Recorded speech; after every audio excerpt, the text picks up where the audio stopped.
We're here with more WordCamp. This is the last outline workshop before we move ahead into our novel bootcamp, which starts next week. And we're going to be starting with that week 0 kind of overview class and then moving right ahead into week 1. So basically this whole period has been for figuring out what happens in your book. All of the outlining classes have been focused around structuring and plotting your book before you even write a single word.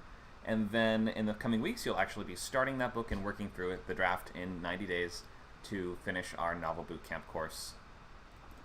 So we're on a staged channel, meaning you do have to raise your hand and be invited to speak. Click that accept button once you've been invited to get up and actually speak through the mic on the stage.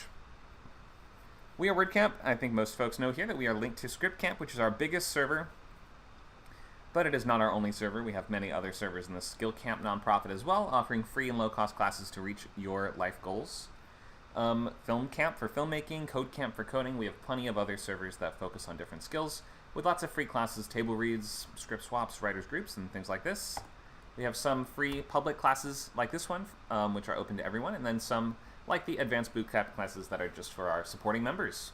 So definitely come sign up if you're interested in taking classes beyond just these free weeks. It's so late in the outlining bootcamp, I think I just won't introduce myself again. You can go back to the early videos if you want to hear more about me, but in any case, the upcoming free classes are going to be pilot program that's starting on Fridays at 6 p.m. and it's going to be running through our 6-week course where you'll go from idea to finished draft of a brand new pilot. On the 7th from 6 to 8, we have that week 0 overview class, the art of writing pilots. Then the next week on the 14th, we go right into week 1, which is story engines and log lines. Saturdays, we're keeping this same time slot, so all WordCamp classes so far are typically going to be in this 12 to 2 on Saturday's time slot. So we're moving from outlining to actually writing the book. Write a novel in 90 days is the overview course on the 8th next week, and then we have the actual start of the 90-day novel on the 15th. On Sundays, we are starting our new session of Feature Bootcamp, so if you want to write a movie in 8 weeks, that very first class will be on the 9th, and that will be on the Sundays, 10 to noon time slot. Okay, so just plenty of free classes to introduce you to these different topics, and then if you are intrigued and want to continue and do more, then head to scriptcamp.net and you can sign up here for unlimited membership. It includes access to all the boot camps on every server, every class, every workshop, every single thing. Even though our website is scriptcamp.net, the membership still includes access to WordCamp, FilmCamp, Code, Tune, Creator, Design, Lingo, and more as we add them. We just added GameCamp as our most recent one, game design focused server. With over 100 hours of classes every month, membership will include access to exclusive chat channels, huge discounts off consultations and proofreads, access to video library, which includes recordings of all previous classes and events. You get script coins every month that you can use to spend on table reads and things like that. And we're adding new stuff every day. I mean, we're always doing new classes, always adding new events, instructors, and topics. So here's just everything running right now. You should consider signing up for ScriptCamp if you are interested in these things. Coding classes coming to Code Camp on the 27th and 25th of June and July. UI design and Discord bots. We also have weekly writers labs. If you remember, you can come by any of the labs from Friday 12 to 2 or Saturday 4 to 6 and bring up to 5 pages of whatever you're working on for feedback in screenwriting or novel writing. We have advanced labs, additional workshops, and things like this for members. So hope to see you guys signing up and hope to see you around our server. And if you're watching on one of our other sites like Twitter, Twitch, Facebook, YouTube, or something like this, then you should come join us on Discord. You can come get the link for that at our website, scriptcamp.net, by finding this blue button in the top right with the Discord logo on it. And if you join our Discord community, you can participate live in these classes, be in our swaps and table reads, and many more types of events that you'll only be able to find on Discord. So hope to see you around our server. You can get a class on its own, or you can sign up for unlimited membership to get access to all classes.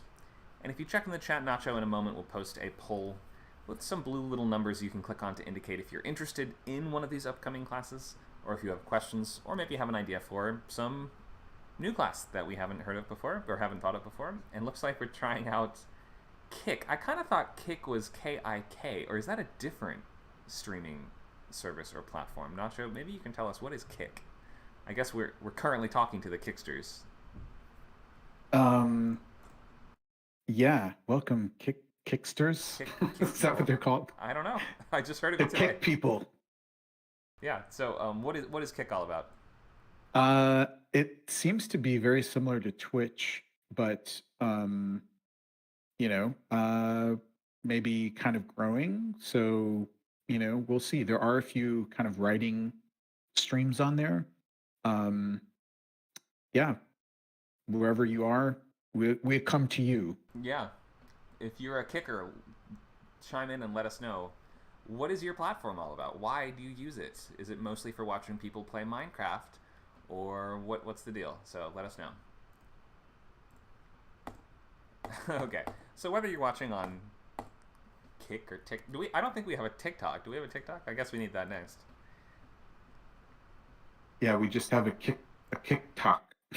Okay, God, we sound old.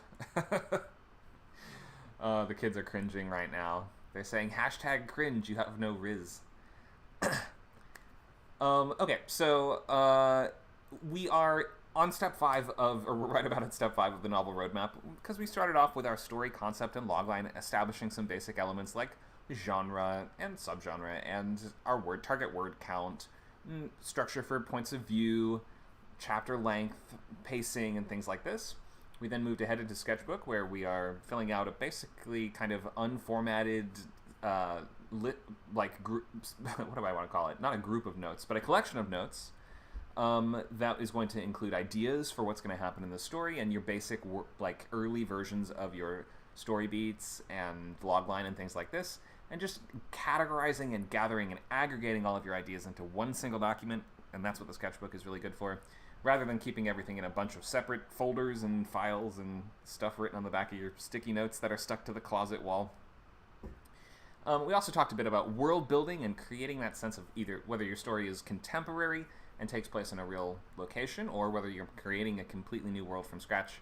We're all doing some level of world building, and you can go back to those early classes if you want to get some suggestions on how to world build in the different arenas of physical, social, local, mystical, and other things like that.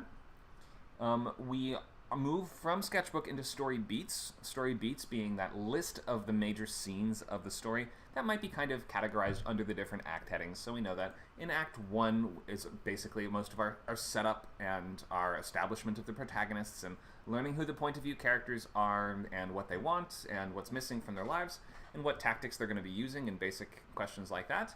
Moving ahead into Act 2, which is going to be the majority of the story in traditional 3-act structure, and you're going to be wanting to fulfill the premise as strongly as you can within that section. So lots of delivering exactly what the genre expectations would ask for, and imagine what's on the cover, what would be in a movie trailer if it was a movie, and things like that. That's what we want to excuse me.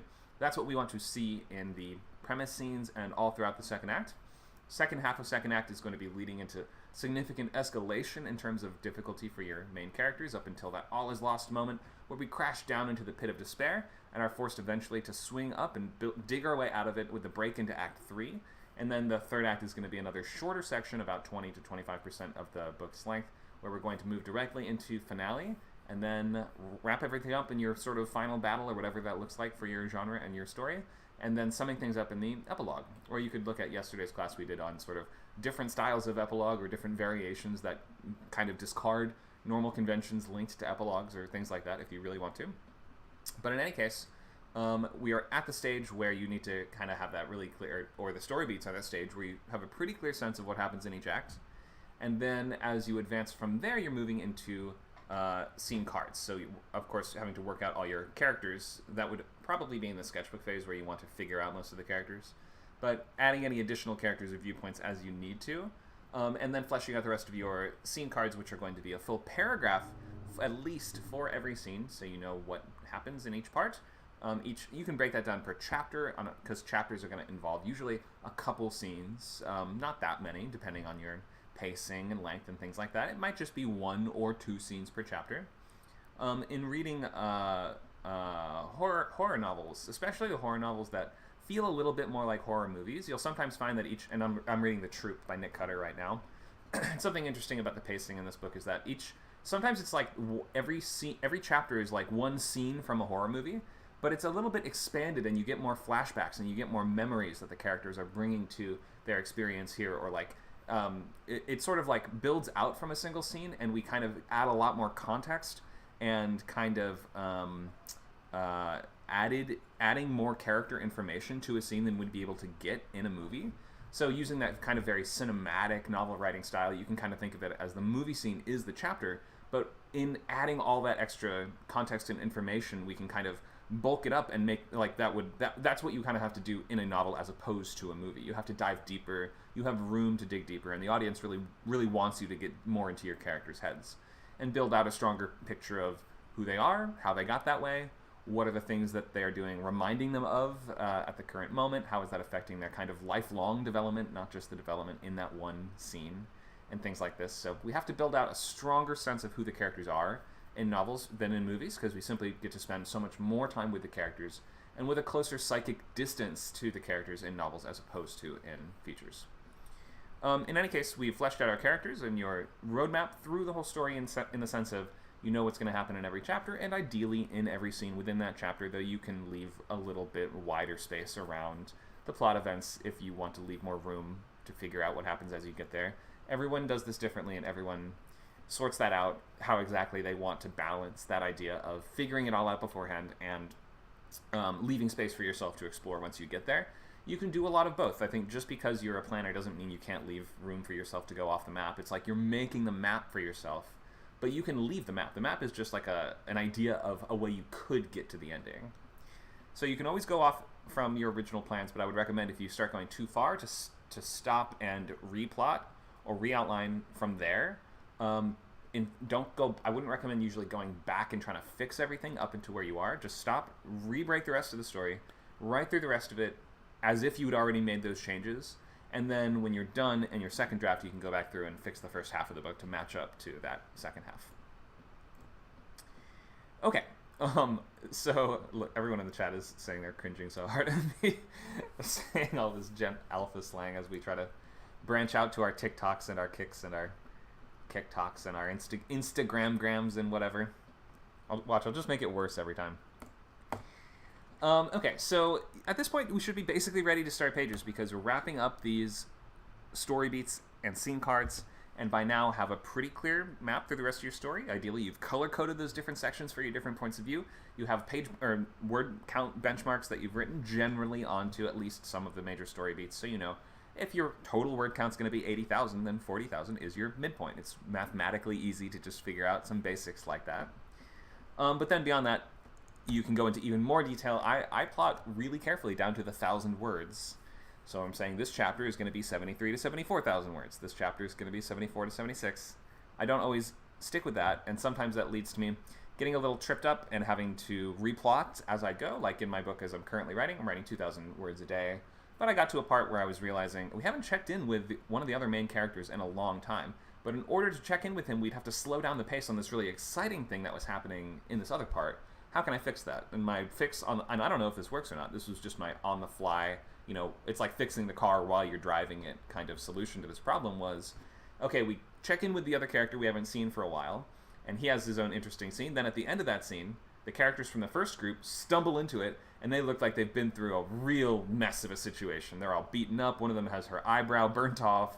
One of them's all covered in bandages and bloodied. And at the end of that scene, our you know, the character that we were checking in with, he's like, "What the hell happened to you guys?" And then we go into a flashback of what happened to them, basically how they got up to that point. And that was my kind of like on-the-fly solution to that sense of, well, if we check in with somebody else, it'll damage the pacing. It actually, I think, is working pretty well to create a sense of excitement moving into, well, how did they get that way? What did they actually do? So we'll see at the end of the draft whether or not that actually worked, but as you're going through, you have to kind of be able to break things apart and reattach them back together in ways that you hadn't initially anticipated, because some stuff will just end up working better than other stuff on the page.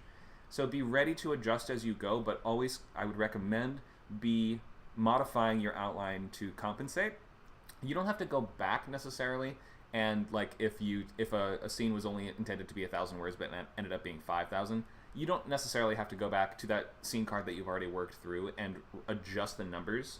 But I would adjust everything after where you are now, so you have a more accurate, or maybe every couple of days just like smooth it out and adjust it so you're like, okay, I've been super slow, so now I have to add a couple thousand words to each of the page benchmarks as I originally envisioned them. Or maybe you're moving through everything too fast and you need to sort of add more scenes or even an additional viewpoint or something like that.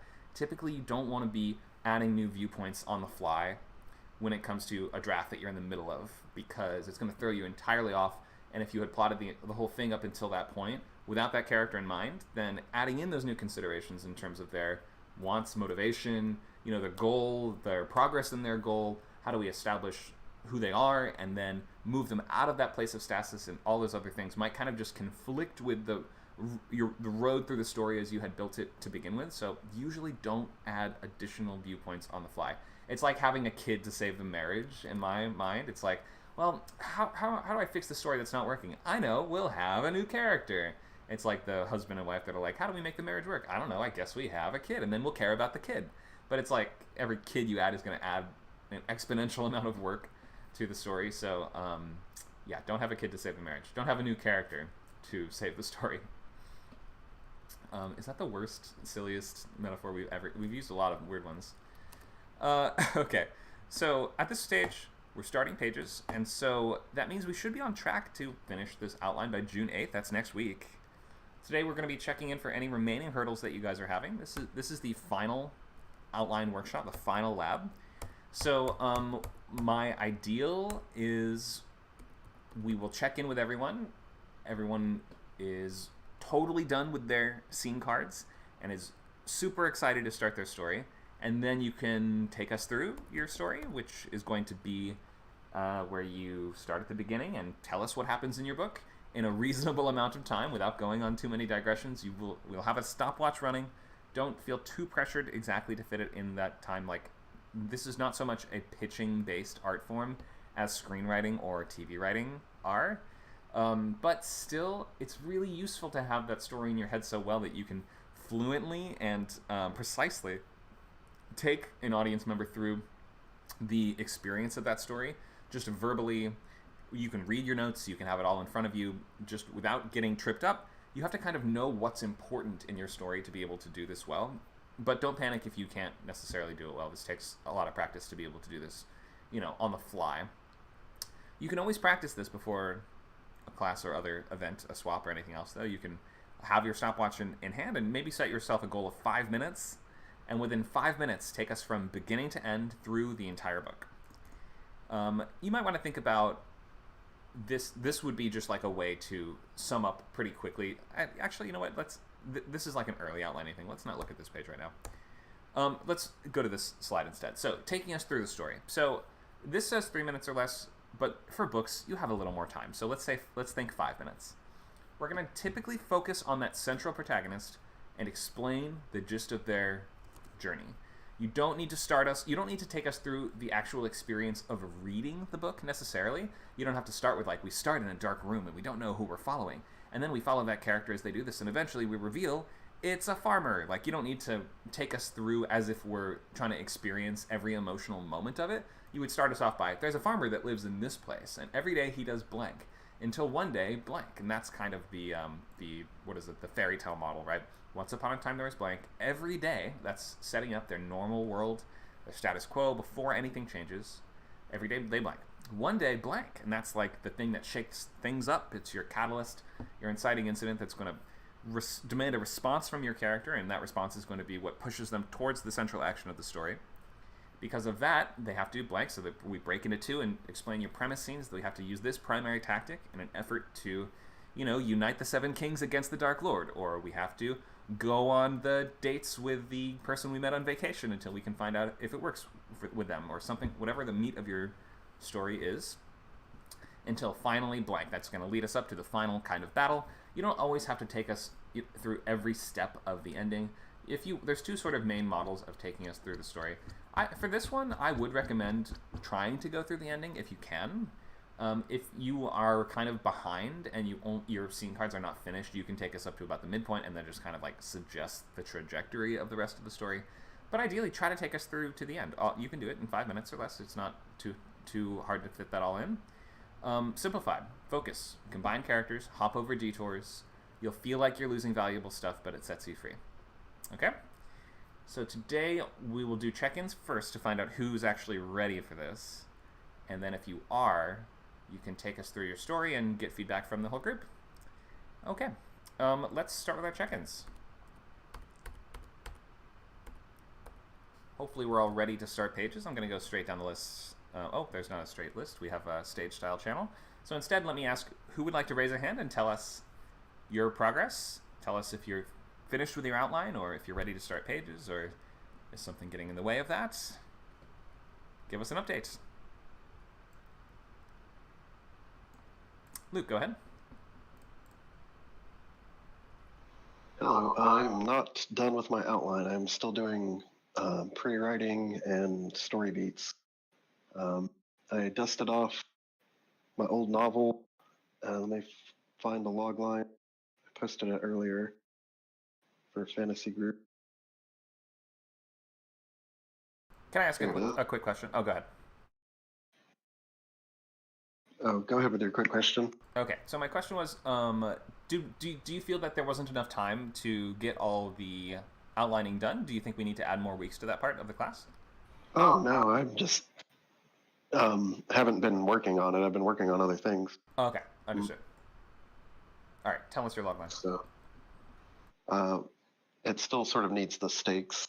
But when a magically inept alchemist's day calls prove insufficient to save her aunt's estate, she takes on a lucrative secret experiment under the employ of a vampire politician's estranged wife and blood-sucking twin daughters.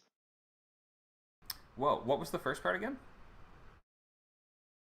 When a magically inept alchemist's day calls prove insufficient to save her aunt's estate.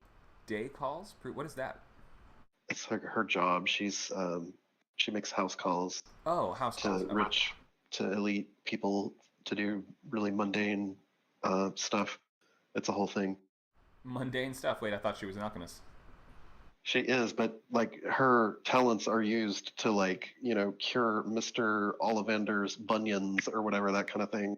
Oh. So. Okay. So just like medicine? Medicine. A lot of medicine and I don't know. Aphrodisiacs are popular, mutations and enhancements, that kind of thing. Okay, I understand. So, I was gonna say snake oil style medicines, but I guess in this world they actually work. They actually work. They actually do work. Okay. Cool. Sounds interesting. Would look forward to seeing more from that when you're ready to share. And so, was this the novel you were working on before, or is this a new one? I've been working on it for a while. I mean, I have like a chapter 1. It's a very old idea. It's like 3 or 4 years old at this point. But what about the one you were doing in the last novel bootcamp? Oh, Among Dogs? It's in the same universe, different novel, different characters. Okay, how's progress on that one? Pretty decent. I'm still in chapter 9 or whatever. I've kind of put it on the back burner. But I have my outline. It's pretty solid. I'm probably gonna punch it up a little bit when I jump back in, just make the outline a little bit stronger. But it's pretty solid so far. I have my chapters. I got stuck in one chapter that I disliked, but yeah, it's going well, I think. Great. Okay. Yeah. So my philosophy is always going to be finish the one thing before moving on to the next thing. So if you've already got 9 chapters, then it seems like you're pretty well into that book, and I would think it can be tough to pick up in the middle of something because it's kind of like going back into playing your Skyrim file like 9 years after you played it last time. You're like, God, where is everything? Like, where do I go? What's in my quest journal? But for me, it's more fun because it's more like loading into a Minecraft world that's 12 years old and you forgot where everything is. But you can just build everything. You can you can just make everything new again. Great. So yeah. So whatever gets you excited to get back into it. So hopefully you'll be able to work through those issues and whatever was getting you stuck before and finish strong. Sure. Yeah, I'll definitely finish Among Dogs before I start this one. Cool. Sounds good. But I want to finish the pre-writing for this one. Got it. All right. Thank you, Luke. Got a question from go ahead. Someone in the chat, it looks like. Oh, okay. Looks like yeah, from Raven Kitty on Twitch. Hi, Raven Kitty. Let's see, was there a question that was attached to that?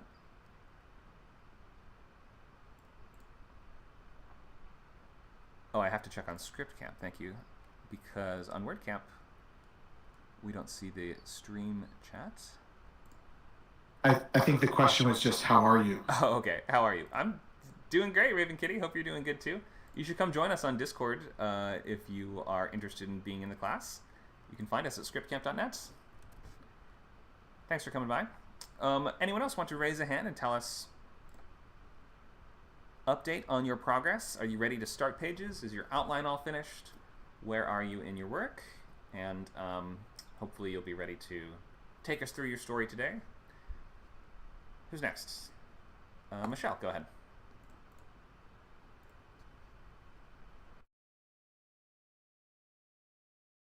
There we go. Okay. Yeah, well, oh, wait, accept. Okay. Hello. Yeah, we hear you. Okay.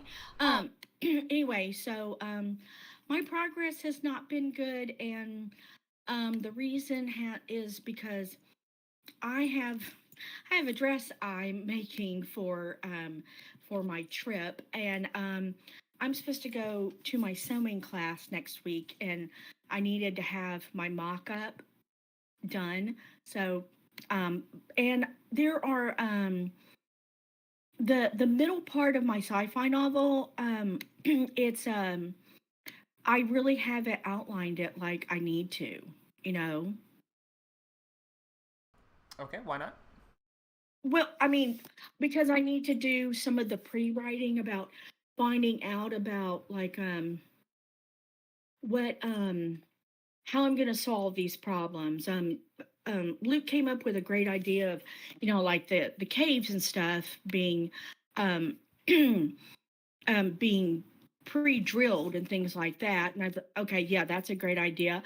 I also realized, you know what, this is set, um, like I'm thinking like in the 2080s, and AI would be able to solve all these problems. So I went to ChatGPT, and ChatGPT gave me lots of great ways of how that could be solved. Okay. Oh, so you feel you just need to do more research? Yeah, I need to do more research on that. I mean, oh, sorry about that. Um, I feel, but anyway, but the story, I don't know if you remember, it's, a gamma ray burst hits the earth, and the but okay, sorry, these three scientists discover that a gamma ray burst is going to hit the earth, and I've made it 5 years, but now maybe I should go back to three. And what has happened so far is that the president has asked the three scientists and their families to come stay at NORAD, and basically until after all that is over. And I've also found out that um, that after a gamma ray burst, they won't need to stay underground for the next 100 years. That won't be necessary. But about 2 years later, the other parts of that gamma ray burst will come and basically kill off everything and that isn't underground.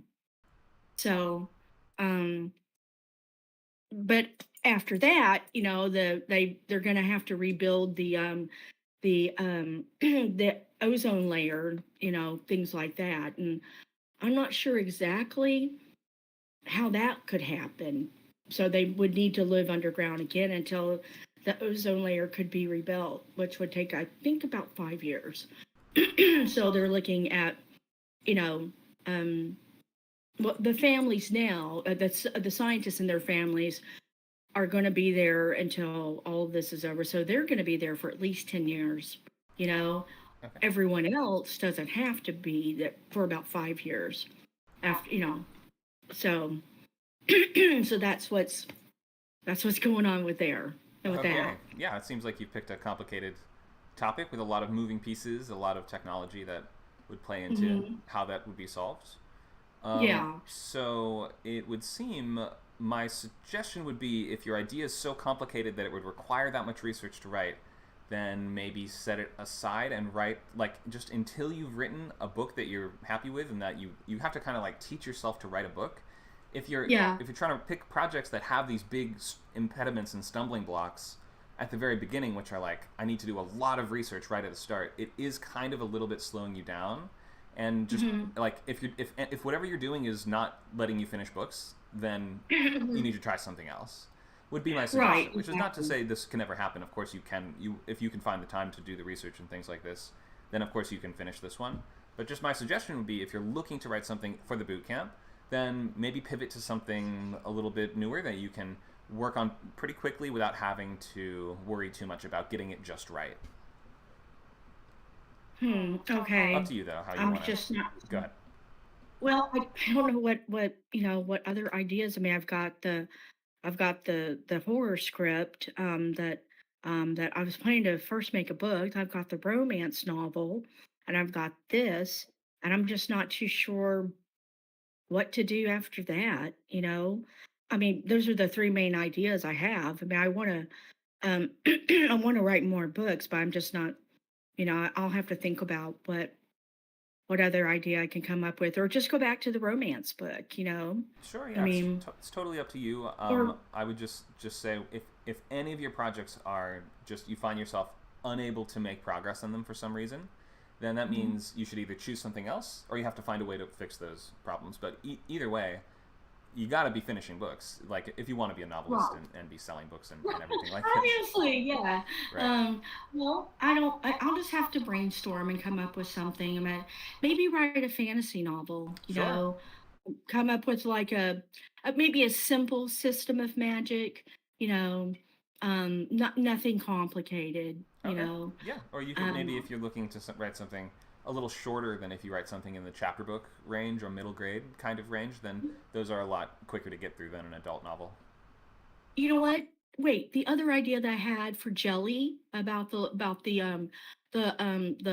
witch, that he was having problems at magic school and real school, and she has to get help from her bully. Okay, that sounds interesting. Yeah, that could be something you could Yeah. pivot to if you wanted. Totally up to Yeah, you. Go ahead.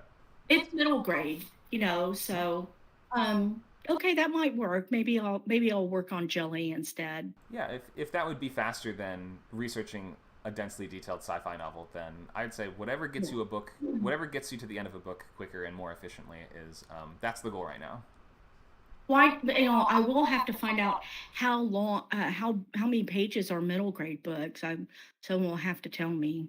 Well, it's more about word count than page count when it comes to books. Page count But does not doesn't I matter. mean word count. Right, right. I see. Those are well. Becky can help you more because Becky is a specifically middle Okay. grade writer for the most part. But they're gonna kind of max out around 60,000 words. So you're gonna probably want to aim shorter than that, like 40 or 50. But ask Becky for specifics. Okay, that will that will be a lot. That will be easier because today I was thinking, okay, how many words is the sci-fi novel going to be? I mean, I know they can be very long, but this would be my first sci-fi novel. Right. But, I was just wondering, how long can it be? How long does it, or can it be? Because I will need to talk for several chapters about how the world is preparing for this. Mm-hmm. And, hmm, you know, Right, so, right. So adult sci-fi, in terms of debut, is usually going to be about 100,000 words. So it's going to be like double the length of a middle grade book, for the most mhm. part. But Becky, feel free to clarify if you want. Yeah, I was just gonna say it's getting even shorter now. So I'm doing, a fantastical where we're allowed the extra words for world building, and I'm told to keep it to 50,000. If it's more realistic and you don't need world building elements, 40,000, which obviously does make our lives a bit easier. Not as much pressure, but yeah, shorter end is better for kids nowadays. Okay. There you Well, go. yeah, because there's a lot to compete against, you know. I mean, Yeah. okay, well, Connor, Let's wrap up with Michelle. Are you all set, Michelle? Is your update all no, finished?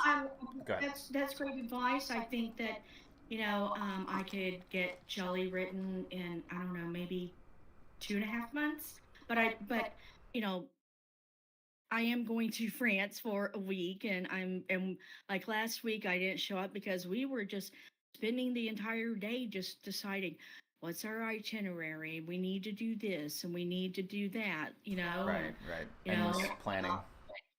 yeah, like I've got to buy a little bitty refrigerator the size of my phone for my Trulicity and my eye drops.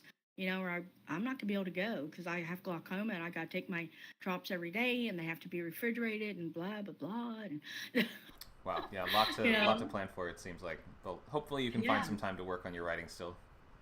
yeah. No, I am, and I'm making a dress, for to wear over there. It's a sparkly thing. And so, anyway, thank y'all. I really appreciate it. And thank you for the suggestion. So, maybe I'll go switch over to Jelly.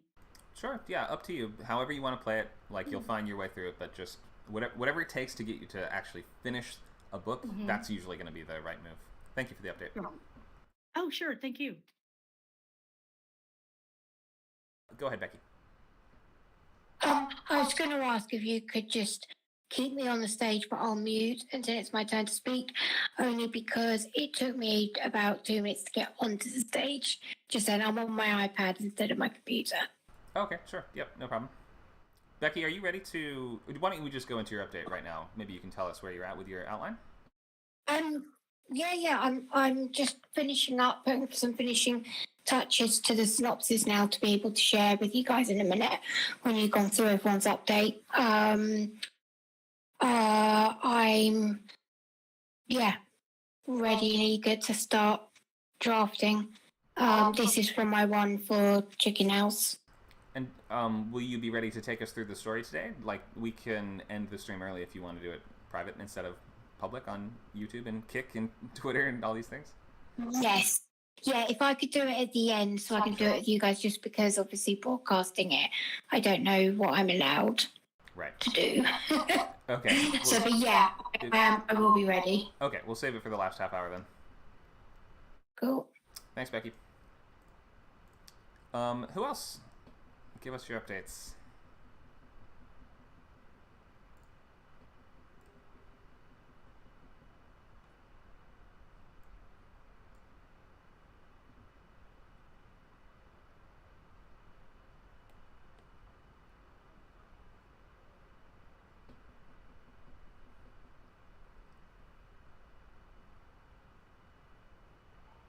Welcome, Gar. Hi, Dakota. Why don't you give us some updates? Hello. I am about 99.9 or 98% done with pages at this point. Oh, with pages. So yeah. Great. You're ahead of the curve. Yeah, way ahead. Well, how did it turn out? What do you say? How did it turn out? Are you happy with the book?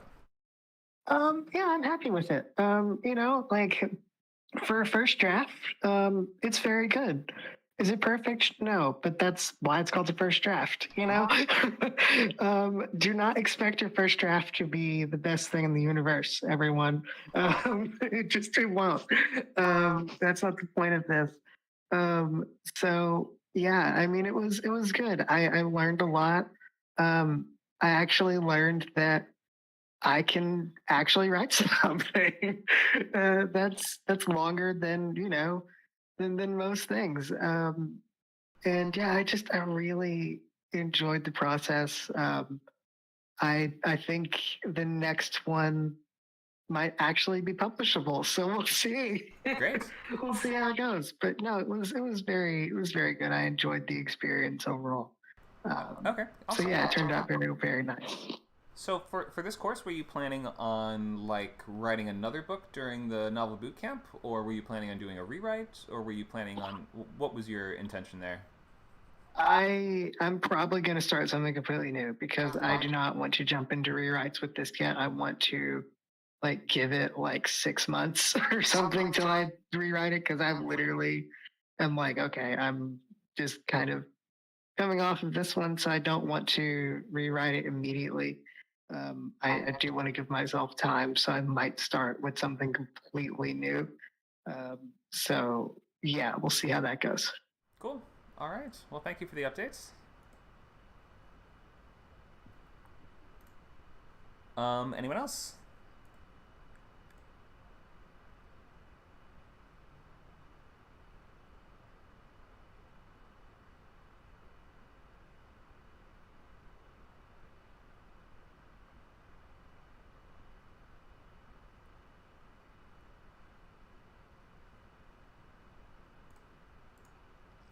Okay, if that's everyone, we might only have one person who's ready to actually take us through their outline for today.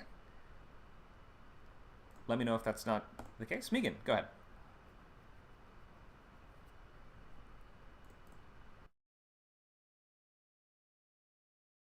Helps if I'm unmuted. You already saw my outline, which is more bullet points than an outline. But I'm looking to expand upon the second half of it. I am just into the second act. One of the largest premise scenes is yet to be written, which is the very next chapter. So I have the first 10 chapters written, and I'm about a quarter of the way through. So things are moving along pretty well, I think, all in all. Not unhappy with how things are moving along. Not a huge amount to really regale you with at the moment, but I thought that I would say that it is in progress and making progress. Okay, great. Yeah, 25%. That's a good. We're almost through the first act. So. Oh yeah, completely through the first act.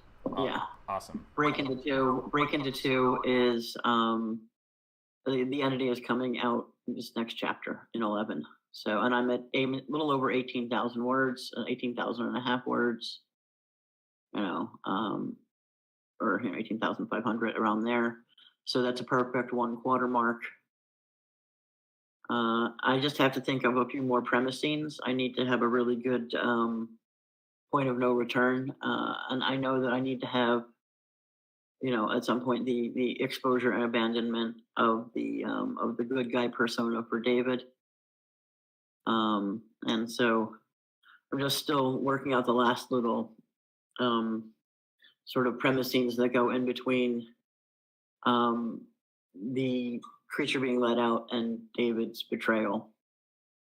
And then we should have, after that, we should have an all is lost moment. And then halfway through the third act, we should have the twist, which changes how the third act will go. Right. Great. Okay. So yeah, pretty well along, all in all. Mm-hmm. And is this your first time outlining a book in more detail? Yes, this is absolutely my first time outlining a book in more detail, and I'm hoping. And so far, it's been looking like I will have to do a lot less editing because of having outlined it. The first book that I wrote in a much shorter period of time, but I also had less to do. I was not moving house and business at the time, but it required 2 years to freaking edit it. So I'm hoping that this time we will have a lot less time spent in the editing room, so to speak. Yeah, hopefully front-loading that work instead of back-loading it can avoid running into those traps and getting stuck in the same way that you can if you don't have the roadmap at the start. Yeah, absolutely. Great. Well, thank you. For and also, I think towards the end of my original book, I had to go back and rewrite a bunch because I was in a rush by the time I got to the end of it. You know what I mean? I was anxious to be finished. And I think this way, if I have the ending a bit worked out ahead of time, it'll feel a little less rushed. Yeah. It's also nice if you have that really clear outline and then you can work through it a little faster than you would be able, like you can write the book a little faster than you would have been able to just figuring it out. writing faster does not make the work better necessarily, but it does make it a little easier to step back and look at it like this was somebody else's work. I can just evaluate it more objectively if you didn't like, you know, spend years and years on the original draft. Thank you for the update. Yeah. Go ahead. Agreed. I'm going to be excited to actually, when I'm finished this book, go back to the original book that I wrote, the first one, and look at it with fresh eyes, so to speak. Right, exactly. Thank you for that. So yeah, so much about writing your first few books is going to be about learning how to write a book. And it almost doesn't matter what the content of your first few books is, because odds are you're not going to get it to the point where it's publishable and amazing and everything in your first few tries, in the same sense that your first attempt at drawing a picture is probably not going to be hung in a museum or sold on the open market or anything like that. So you have to just kind of look at this as learning and building skills rather than trying to write, you know, you're not digging for gold to find that top selling book that's going to make your career overnight and make you a millionaire and everything else. You're kind of you're primarily working on the skills at the moment. The output is pretty much secondary. But in order to get the full range of skills from this that you should be developing, you do have to be finishing things and moving on to the next one. The only 3 things you have to be doing to be moving forward to advance your career as a writer is reading. You actually should be reading other stuff, other professional work, or other amateur work too, but professionals at least, some. Writing. So it means consistently outputting whatever it is that you write. And the last thing is moving on. Ideally moving on once you have already finished a manuscript to your happiness at its completion. But if you're not able to do that, then you're moving on in some other way, meaning pivoting to a different idea or putting something on hold and coming back to it later or anything like that. But you must be moving on. Reading, writing, and moving on. Those are the 3 tasks, 3 skills to be working on. Let me check the stream chat again. Nope, no new comments. That's okay. If you are watching on Twitch, Twitter, Facebook, anything like this, it sometimes takes a little longer to see your comments, so definitely come by and join us here on Discord. Let me open the floor one more time and just make sure that we haven't missed anyone, and no one has an update that they want to tell us about in relation to the book project you're working on now and hopefully are almost ready to get going on pages for. Anyone else?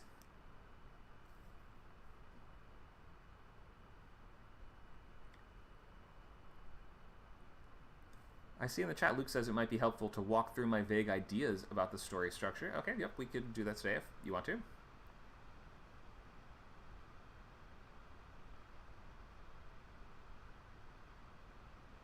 But from what I've gathered, it seems like only Becky's ready to actually take us through her story. So let me know if that is not the case and if you are ready to do that.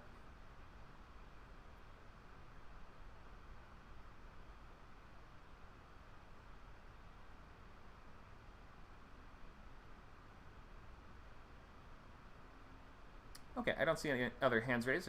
I do see a few folks typing, so I'll let you finish your comments there. We will just... let's see, do we even want to recap anything in terms of story beats, chapters? Let's just scroll through and see what we had on here. We had chapter length, talking about how to use chapters, chapters versus scenes, how to start a chapter, get to the middle of it and end it, chapter titles, scene cards, types of scenes. Okay, so we have quite a few recap slides if there's something you just wanted to ask more about today, so we will open to questions as well. But in any case, here, let me just leave you with this reminder of our typical 3-act structural beats. You're so tired and sick of seeing this if you've been in my other classes before. Okay, I'm not seeing any other hands raised or questions or comments, so I guess we will just move ahead to the take us through your story part. But Luke, do you think you want to start us off and take us through, even though your story is not fully ready, do you want to take us through just whatever you can? Sure. Okay. How do you want to start? I guess start at the beginning, right? Okay. Yeah, maybe let me bring up the log line. Oh, yeah, that might be helpful.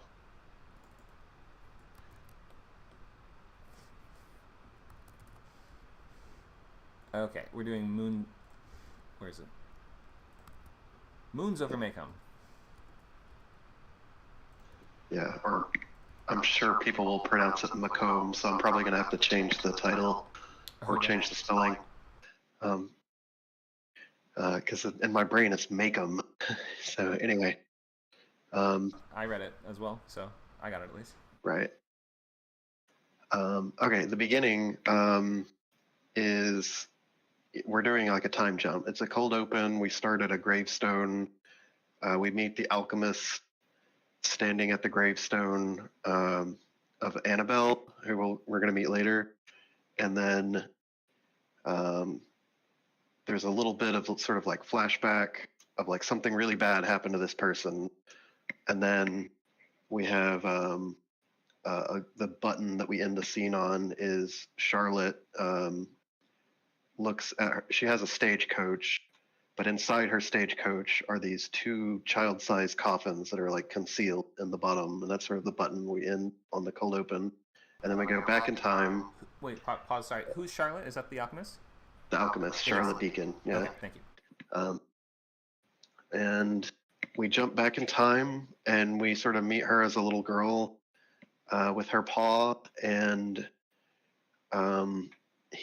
we establish sort of like a bunch of different things, like her mom is sick in a sanitarium, her dad is taking care of her, her aunt is sort of like rich, and her dad is like a working class man, and he's part of sort of a like a labor union, and he sends her to school. He's sort of like paying her for her schooling, and she's learning about magic, which is her favorite thing, even though she can't use magic. She has I forget what I call it, but she's born without the ability to use magic or cast spells, and but she's like a really skilled alchemist. She's good at the science part of it, and long story short, while she's in school, her dad dies in a labor riot and like a strike, and she has to live with her aunt, and her aunt, I don't know, her aunt's estate is sort of failing, so she tries to help out and take on. She basically gets a job as an alchemist doing day calls or house calls, I guess would be easier for people to understand. We explained that a little bit. Yeah, like, rich people, they want their warts removed, or they want a longer whatever, or a shorter whatever, or bluer whatever. Mm-hmm. She's the person that can do it. So she gets sort of paid a lot of money, but she really hates her job. And her aunt's estate is sort of a black hole trying to keep up with the upkeep and everything. Why does she hate it if she gets paid well for doing her number one interest? Her number one interest is alchemy. It's not, curing plantar fasciitis or something. It's, Oh, what does she want to be doing with it? What she gets to do with it is, something that no one's ever done before, like breaking moving the threshold of alchemy, ahead. She wants to be like a scientist and an innovator. Right. She's very like antisocial. The childhood trauma and stuff's a big part of it. So anyway, the break into 2 is when we meet Annabelle.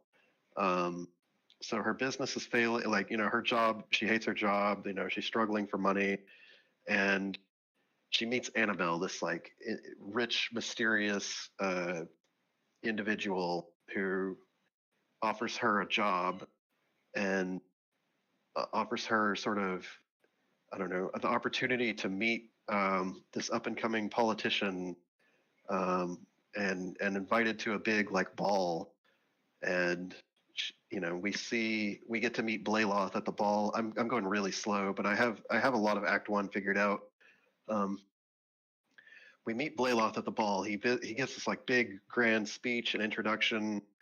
Everybody loves him. Charlotte is sort of enraptured with him when she sees him, and He has all these positive ideals, and he's going to change the status quo and make, he's going to help people like her dad, basically, and that makes her support him. But Annabelle, she finds out, has a dark secret, and then we get to meet like the estranged daughters, who absolutely hate Blayloth. They don't want anything to do with them. They're sort of like prisoners, and so there's a dilemma. Like she's working for a person that's sort of like opposed to Blayloth, but I don't know. It's a whole thing. It's a moral mess, and I'll probably clean it up a little bit. But the idea is the daughters are like frozen in time. They're like the Kirsten Dunst character in Interview with a Vampire, and Charlotte is employed to cure their vampirism. Like she basically is supposed to use her alchemy to cure like a curse, like a blood curse. And it's impossible. Like no one's ever done it before. Like no, it's basically like, here, you got to cure cancer. But she works in secret. She's sort of navigating these two worlds.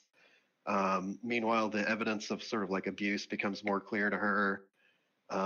She tries to sort of convince Annabelle to leave. Annabelle doesn't listen. Blayloth becomes paranoid. His views about the mortals or whatever, like we can be equals with them, change to like we are superior to them, and actually they must be exterminated. And he sort of starts attacking people with his army, for lack of a better word, and Charlotte takes the daughters and tries to escape at Annabelle's behest. They're caught, and Annabelle is executed, and Charlotte's like forced to watch, and that's like our pit of despair. And then it's she's kicked out, like banished from the estate forever or whatever.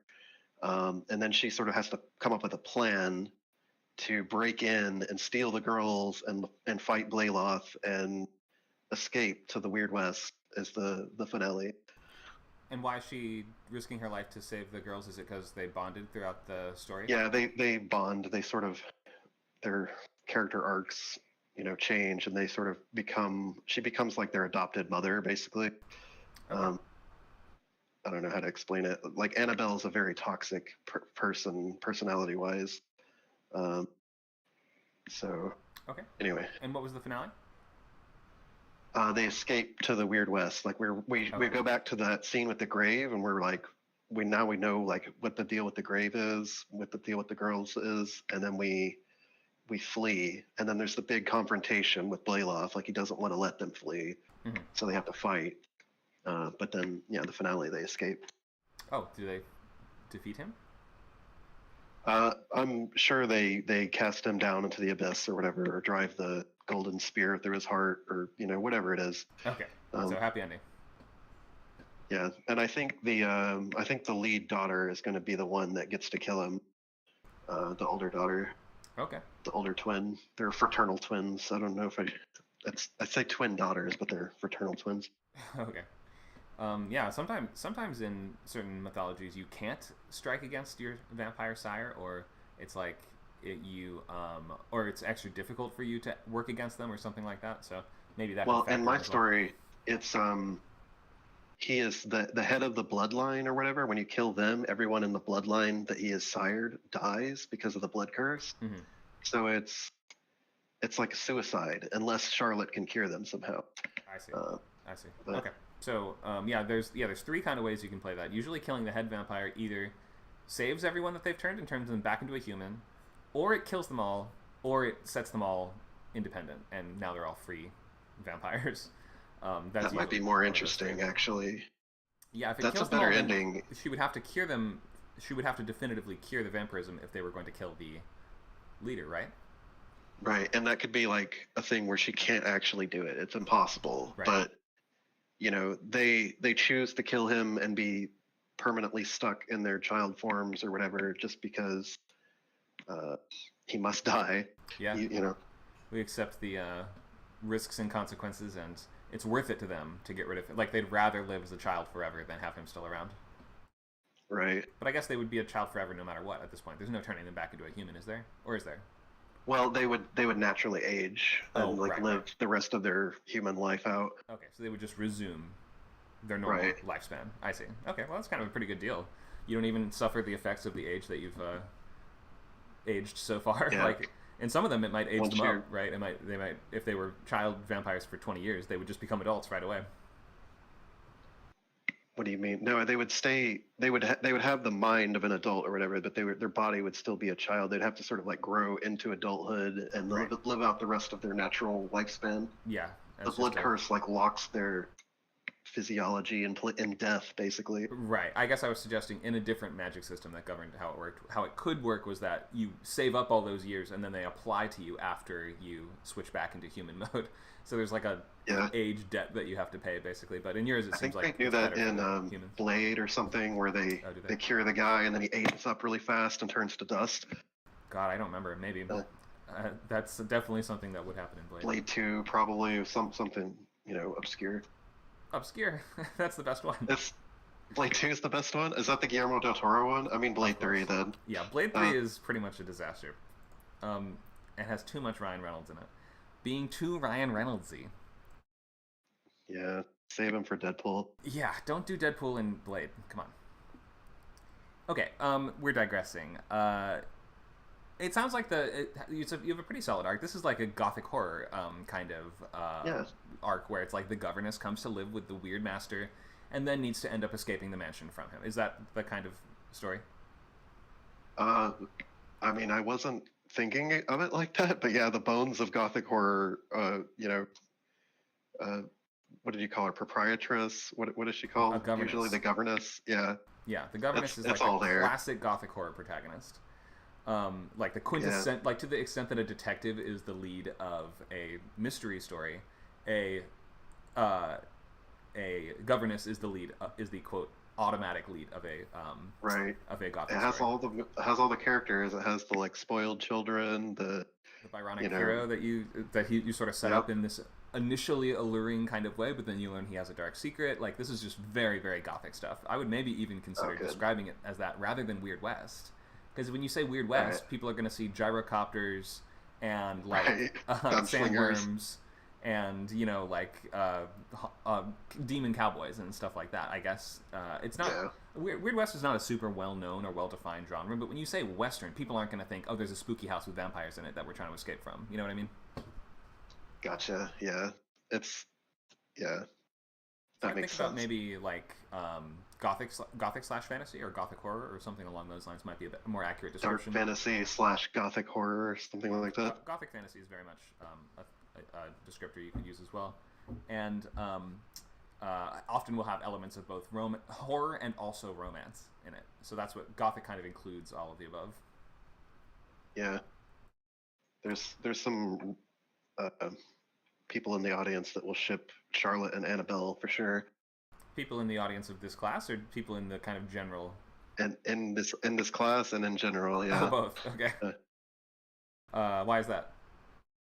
I mean, in my mind, Charlotte is sort of like asexual, but there is so much like tension and I don't know, awkward closeness between Charlotte and Annabelle that I can already see in Act 1 that people are going to assume they're together on a deeper level. I see. Well, you do have one of them in a relationship with a vampire, so it becomes slightly easy to be like, I guess she's probably looking for a better relationship than this very toxic one. Sure. Easy to root for, I guess. Maybe that's why, because we want to root for that, as opposed to the alternative. Okay. Well, what questions do you want to ask, and how can we help you with this outline? Or maybe you don't even consider it quite an outline yet, but whatever it is that you have. The biggest sort of vague point that I can't quite nail down is how does Blayloth change? Like, what is the straw?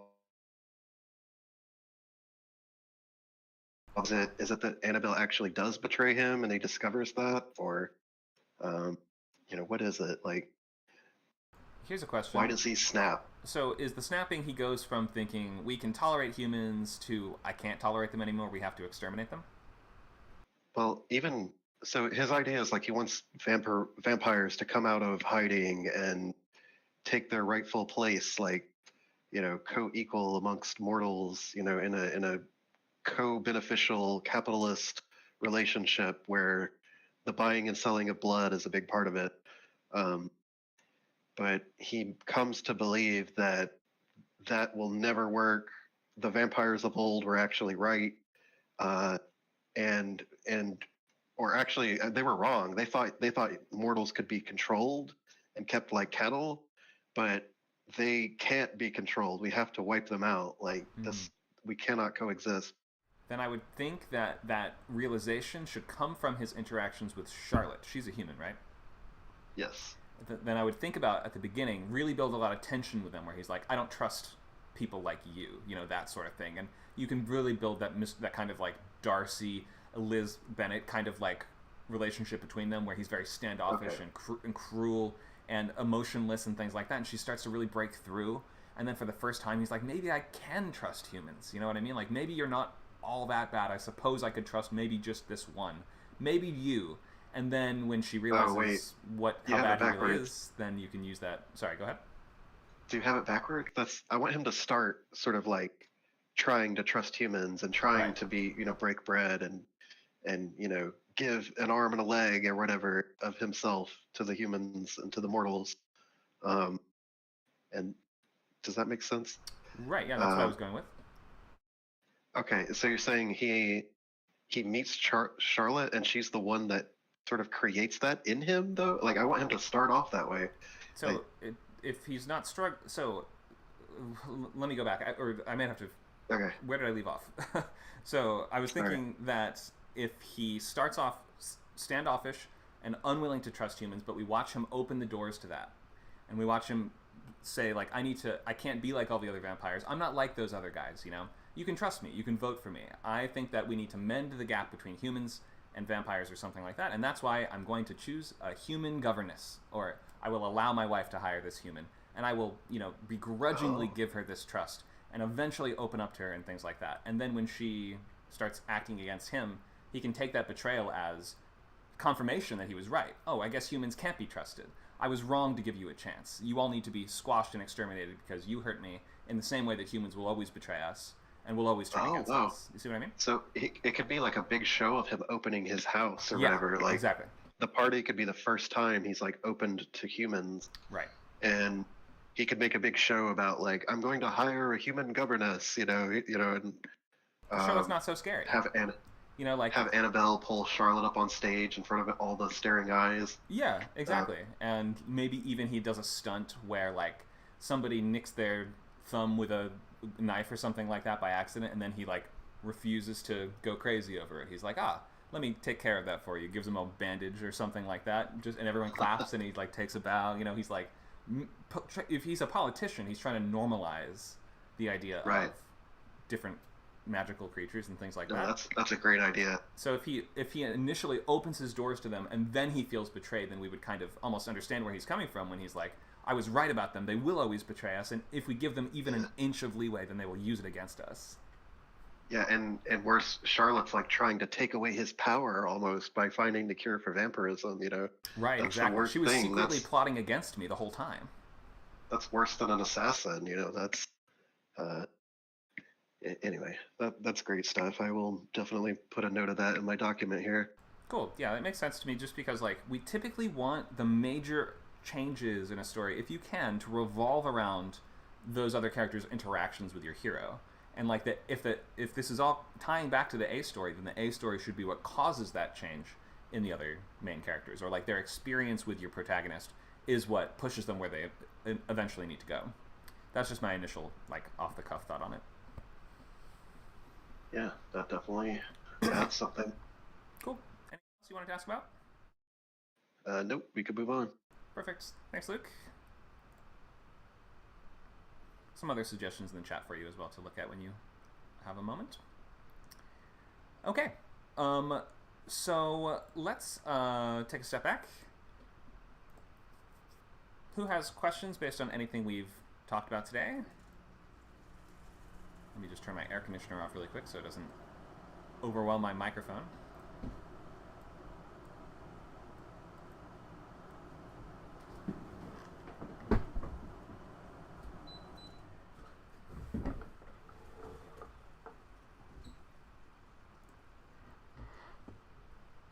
Okay.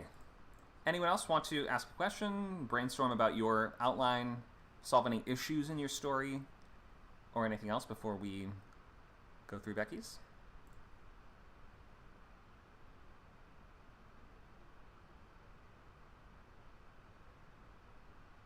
Okay, maybe not. Let me wrap up our slideshow. We are going to end the stream just so Becky can pitch her whole book in a non-public forum. But so the goal for next time is to finish your outline and be ready to start pages by next week. We have a bunch of events coming up. We mentioned the pilots next week on the 7th. That's going to be in the Friday 6 to 8 p.m. time slot for 6 weeks. And then Sundays 10 to noon for 8 weeks starting on the 9th is going to be features. You're going to write a whole movie in 8 weeks. Novel Bootcamp starts next week here on this channel. You will be able to write a novel in 90 days, starting on the 8th. And we also have just plenty of weekly groups and meetups, workshops, and other events. Thanks for coming by, and hope to see you guys soon for the other ones. If you're in the Discord right now, you can stick around and hear Becky pitch her and take us through her story. All right, well, we'll wrap up for today. Thanks a lot, folks. We'll see you at your next Script Camp workshop, class, or event.